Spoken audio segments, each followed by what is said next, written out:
Julia, I think you have a great deal of common sense. But I can't begin to understand how you could possibly have allowed Kelly to marry Quinn. I couldn't very well do anything else. You had to know she'd figure it out sooner or later.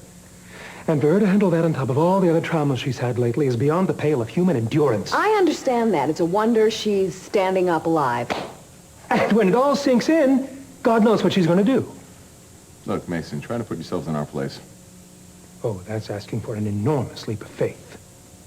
And perhaps you could both fill me in on how you became co-conspirators for all this.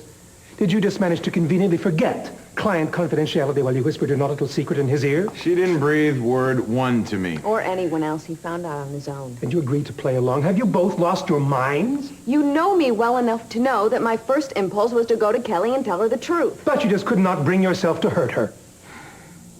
I thought that Quinn would tell her in his own way, in his own time, and that's essentially what happened anyway. You never intended to press charges. I was bound by an attorney-client privilege.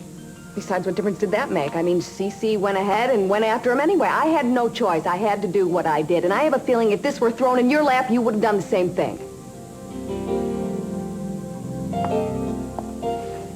Thank you so much. I don't know what I would have done without you the last couple of days. Yes, Katrina, you have been a godsend. Thank you. I hope I've been of some help. If there's anything else I can do, anything at all. No, thank you for everything. The only thing you could do is somehow make it all go away. If you'll excuse me.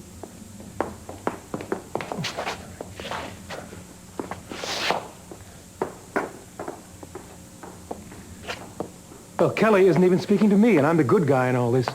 Or as good as this family ever gets. Tell me, what does that do for your prospects, Dad? Just what was I supposed to do, Mason? Let it slide? Hope for the best? Pray that someone else would do what had to be done? Your timing could have been a bit better. She hasn't even begun to deal with Eden's death. He couldn't do anything about the timing, Mason. Well, that's a comfortable defense, Sophia. Do you believe it? It's the truth. Isn't love amazing? Even after she found out who he was and all the unconscionable things he'd done to her, Kelly loves Quinn. Makes you wonder, what about the good guys?